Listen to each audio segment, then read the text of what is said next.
Wallis Simpson. Wallis, Duchess of Windsor, born Bessie Wallis Warfield, later Simpson.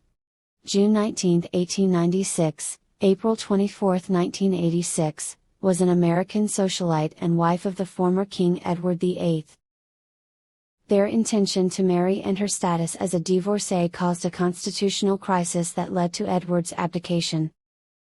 Wallis grew up in Baltimore, Maryland. Her father died shortly after her birth, and she and her widowed mother were partly supported by their wealthier relatives. Her first marriage, to United States Navy officer Wallis Simpson, was punctuated by periods of separation and eventually ended in divorce. In 1931, during her second marriage, to Ernest Simpson, she met Edward, the then Prince of Wales. 5 years later, after Edward's accession as King of the United Kingdom, Wallis divorced Ernest to marry Edward. The king's desire to marry a woman who had two living ex-husbands threatened to cause a constitutional crisis in the United Kingdom and the Dominions, ultimately leading to his abdication in December 1936 to marry the woman I love. After abdicating, Edward was made Duke of Windsor by his brother and successor, George VI. Wallis married Edward 6 months later, after which she was formally known as the Duchess of Windsor, but was not allowed to share her husband's style of Royal Highness. Before, during, and after the Second World War, Wallis and Edward were suspected by many in government and society of being Nazi sympathizers. In 1937, without government approval, they visited Germany and met Adolf Hitler. In 1940, Edward was appointed governor of the Bahamas, and the couple moved to the islands until he relinquished the office in 1945. In the 1950s and 1960s, they shuttled between Europe and the United States, living a life of leisure as society celebrities. After Edward's death in 1972, Wallis lived in seclusion and was rarely seen in public. Her private life has been a source of much speculation, and she remains a controversial figure in British history. First marriage. In April 1916, Wallis met Earl Winfield Spencer Jr., a U.S. Navy aviator, in Pensacola, Florida, while visiting her cousin Corinne Muston. It was at this time that Wallis witnessed 2 airplane crashes about 2 weeks apart, resulting in a lifelong fear of flying. The couple married on November 8, 1916, at Christ Episcopal Church in Baltimore, which had been Wallis's parish. Wynne, as her husband was known, was a heavy drinker. He drank even before flying and once crashed into the sea, but escaped almost unharmed. After the United States entered the First World War in 1917, Spencer was posted to San Diego as the first commanding officer of a training base in Coronado, known as Naval Air Station North Island. They remained there until 1921. In 1920, Edward, the Prince of Wales, visited San Diego, but he and Wallis did not meet. Later that year, Spencer left his wife for a period of 4 months, but in the spring of 1921 they were reunited in Washington, D.C., where Spencer had been posted. They soon separated again, and in 1922, when Spencer was posted to the Far East as commander of the USS Pampanga, Wallis remained behind, continuing an affair with an Argentine diplomat, Felipe de Espile. In January 1924, she visited Paris with her recently widowed cousin Corinne Muston. Before sailing to the Far East aboard a troop carrier, USS Shaman. The Spencers were briefly reunited until she fell ill, after which she returned to Hong Kong. Wallis toured China, and while in Beijing stayed with Catherine and Herman Rogers, who were to remain her long-term friends. According to the wife of one of Wynne's fellow officers, Mrs. Milton E. Miles.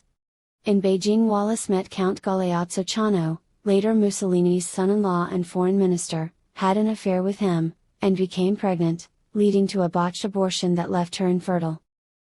The rumor was later widespread but never substantiated, and Chano's wife, Etta Mussolini, denied it. The existence of an official China dossier, detailing the supposed sexual and criminal exploits of Wallis in China, is denied by historians and biographers. Wallis spent over a year in China, during which time, according to the socialite Madame Wellington Koo, she managed to master only one Chinese phrase, "Boy, pass me the champagne." By September 1925, she and her husband were back in the United States, though living apart. Their divorce was finalized on December 10, 1927. Second marriage. By the time her marriage to Spencer was dissolved, Wallis had become involved with Ernest Aldrich Simpson, an Anglo-American shipping executive and former officer in the Coldstream Guards. He divorced his first wife, Dorothea, by whom he had a daughter, Audrey, to marry Wallis on July 21, 1928, at the Register Office in Chelsea, London. Wallis had telegraphed her acceptance of his proposal from Cannes, where she was staying with her friends, Mr. and Mrs. Rogers. The Simpsons temporarily set up home in a furnished house with 4 servants in Mayfair. In 1929, Wallis sailed back to the United States to visit her sick mother, who had married legal clerk Charles Gordon Allen after the death of Racine. During the trip, Wallis's investments were wiped out in the Wall Street crash, and her mother died penniless on November 2, 1929. Wallis returned to England, and with the shipping business still buoyant, the Simpsons moved into a large flat with a staff of servants.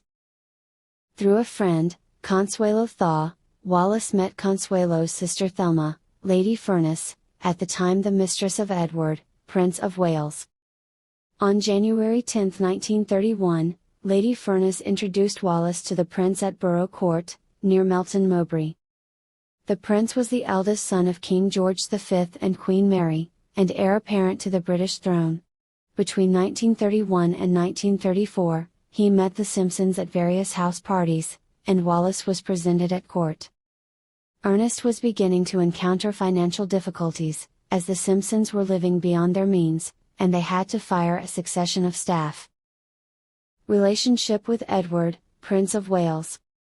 In January 1934, while Lady Furness was away in New York City, Wallis allegedly became the Prince's mistress. Edward denied this to his father, despite his staff seeing them in bed together as well as evidence of a physical sexual act. Wallis soon ousted Lady Furness, and the Prince distanced himself from a former lover and confidant, the Anglo-American textile heiress Frida Dudley Ward. By the end of 1934, Edward was irretrievably besotted with Wallis, finding her domineering manner and abrasive irreverence toward his position appealing. In the words of his official biographer, he became slavishly dependent on her. According to Wallis, it was during a cruise on Lord Moyna's private yacht Rosaura in August 1934 that she fell in love with Edward. At an evening party in Buckingham Palace, he introduced her to his mother. His father was outraged, primarily on account of her marital history, as divorced people were generally excluded from court. Edward showered Wallis with money and jewels, and in February 1935, and again later in the year, he holidayed with her in Europe. His courtiers became increasingly alarmed as the affair began to interfere with his official duties. In 1935, the head of the Metropolitan Police Special Branch told the Metropolitan Police Commissioner that Wallis was also having an affair with Guy Marcus Trundle, who was said to be employed by the Ford Motor Company. Rumors of an affair were doubted, however, by Captain Val Bailey, who knew Trundle well and whose mother had an affair with Trundle for nearly 2 decades, and by historian Susan Williams. Third marriage, Duchess of Windsor. Wallis and Edward married 1 month later on June 3, 1937, at the Château de Cande, lent to them by French millionaire Charles Beddoes. The date would have been King George V's 72nd birthday. Queen Mary thought the wedding had been scheduled for then as a deliberate slight. No member of Edward's family attended. Wallis wore a Wallis blue Mainbacher wedding dress. Edward presented her with an engagement ring that consisted of an emerald mount in yellow gold set with diamonds, and the sentence "We are ours now" was engraved on it. While the Church of England refused to sanction the wedding, Robert Anderson Jardine, vicar of St. Paul's, Darlington, offered to perform the service, an offer that was accepted by the couple. Guests included Randolph Churchill, Baron Eugene Daniel von Rothschild, and the best man, Major Fruity Metcalf. The marriage produced no children. In November, Ernest Simpson married Mary Kirke. Edward was created Duke of Windsor by his brother King George VI prior to the marriage. However, letters patent, issued by the new king and unanimously supported by the Dominion governments, prevented Wallis, now Duchess of Windsor, from sharing her husband's style of royal highness. George VI's firm view that the Duchess should not be given a royal title was shared by Queen Mary and George's wife, Queen Elizabeth, later the Queen Mother. At first, the British royal family did not accept Wallis and would not receive her formally, although the former king sometimes met his mother and siblings after his abdication. Some biographers have suggested that Wallis's sister-in-law Queen Elizabeth remained bitter towards her for her role in bringing George VI to the throne, which she may have seen as a factor in his early death, and for prematurely behaving as Edward's consort when she was his mistress. These claims were denied by Elizabeth's close friends, such as the Duke of Grafton, who wrote that she never said anything nasty about the Duchess of Windsor, except to say she really hadn't got a clue what she was dealing with.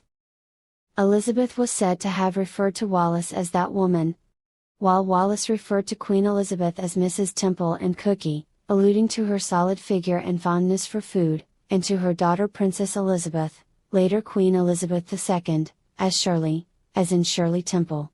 Wallis bitterly resented the denial of the royal title and the refusal of Edward's relatives to accept her as part of the family. Within the household of the Duke and Duchess, the style Her Royal Highness was used by those who were close to the couple. According to the wife of former British Union of Fascists leader Oswald Mosley, Diana Mitford, who knew both Queen Elizabeth and the Duchess of Windsor but was only friendly with the latter, Elizabeth's antipathy toward her sister-in-law may have resulted from jealousy. Lady Mosley wrote to her sister, the Duchess of Devonshire, after the death of the Duke of Windsor, probably the theory of the Windsors, contemporaries that Cake, a Mitford nickname for the Queen Mother, was rather in love with him, the Duke, as a girl, and took second best, may account for much. Wallis and Edward lived in France in the pre-war years. In 1937, they made a high-profile visit to Germany and met Adolf Hitler at the Berghof, his Berchtesgaden retreat. After the visit, Hitler said of Wallis, "She would have made a good queen." The visit tended to corroborate the strong suspicions of many in government and society that Wallis was a German agent, a claim that she ridiculed in her letters to Edward. U.S. FBI files compiled in the 1930s also portray her as a possible Nazi sympathizer. Duke Karl Alexander of Württemberg told the FBI that Wallis and leading Nazi Joachim von Ribbentrop had been lovers in London. There were even rather improbable reports during the Second World War that she kept a signed photograph of Ribbentrop on her bedside table. In 1946, when Wallis was staying at Ednam Lodge, the home of the Earl of Dudley, some of her jewels were stolen. There were rumors that the theft had been masterminded by the royal family as an attempt to regain jewels taken from the royal collection by Edward, or by the Windsors themselves as part of an insurance fraud. They made a large deposit of loose stones at Cartier the following year. However, in 1960, career criminal Richard Dunphy confessed to the crime. The stolen pieces were only a small portion of the Windsor jewels, which were either bought privately, inherited by the Duke, or given to Edward when he was Prince of Wales. In 1952 the Windsors were offered the use of a house by the Paris municipal authorities. The couple lived at 4 Route du Champ d'Entraînement in the Bois de Boulogne, near Neuilly-sur-Seine, for most of the remainder of their lives, essentially living a life of easy retirement. They traveled frequently between Europe and America aboard ocean liners. They bought a second house in the country, Moulin de la Tuilerie or the Mill in Gif-sur-Yvette, where they soon became close friends of their neighbors, Oswald and Diana Mosley. Years later, Diana Mosley said that Wallis and Edward shared her and her husband's views that Hitler should have been given a free hand to destroy communism, as Edward wrote in the New York Daily News of December 13, 1966, in a roundabout way, "Hitler encouraged me to infer that Red Russia was the only enemy and that it was in Britain's interest and in Europe's too, that Germany be encouraged to strike east and smash communism forever. I confess frankly that he took me in, I thought the rest of us could be fence-sitters while the Nazis and the Reds slogged it out. In 1965, the Duke and Duchess visited London as Edward required eye surgery for a detached retina. Edward's niece Queen Elizabeth II and sister-in-law Princess Marina, Duchess of Kent, visited them. Edward's sister, the Princess Royal, also visited them just 10 days before her death. Wallis and Edward attended her memorial service in Westminster Abbey. Later, in 1967, they joined the royal family in London for the unveiling of a plaque by Elizabeth II to commemorate the centenary of Queen Mary's birth. The couple spoke to Kenneth Harris for an extensive BBC television interview in 1970.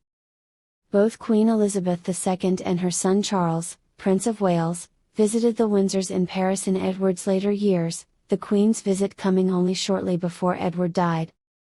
For much of their later life, Wallis and Edward were served by their valet and footman Sidney Johnson.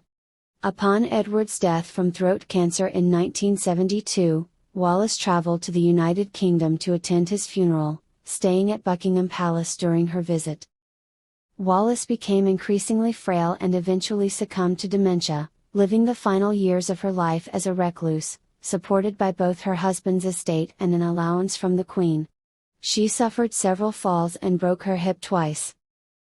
After Edward's death, Wallis's French lawyer, Suzanne Bloom, assumed power of attorney. Bloom sold items belonging to the Duchess to her own friends at lower than market value and was accused of exploiting her client in Caroline Blackwood's The Last of the Duchess, written in 1980 but not published until 1995, after Bloom's death. Later, royal biographer Hugo Vickers called Bloom a satanic figure, wearing the mantle of good intention to disguise her inner malevolence.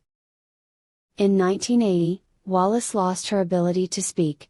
Towards the end, she was bedridden and did not receive any visitors, apart from her doctor and nurses. Wallis died on April 24, 1986, at her home in the Bois de Boulogne, Paris, at the age of 89. Her funeral was held on April 29 at St. George's Chapel, Windsor Castle, attended by her two surviving sisters-in-law, Queen Elizabeth the Queen Mother and Princess Alice, Duchess of Gloucester, and other members of the royal family. The Queen, the Duke of Edinburgh, and the Prince and Princess of Wales attended both the funeral ceremony and the burial. The Princess of Wales said afterwards that it was the only time she had seen the Queen weep. Wallis was buried next to Edward in the royal burial ground near Windsor Castle, as Wallis, Duchess of Windsor. Prior to an agreement with Queen Elizabeth II in the 1960s, Wallis and Edward had previously planned for a burial in a purchased cemetery plot at Greenmount Cemetery in Baltimore, where Wallis's father was interred. In recognition of the help France gave to the Windsors in providing them with a home, and in lieu of death duties, Wallis's collection of Louis XVI-style furniture, some porcelain, and paintings were made over to the French state. The British royal family received no major bequests. Most of her estate went to the Pasteur Institute Medical Research Foundation, on the instructions of Suzanne Bloom. The decision took the royal family and Wallis's friends by surprise, as she had shown little interest in charity during her life. Thanks for watching HerStory channel. Don't forget to like the video, and subscribe our channel.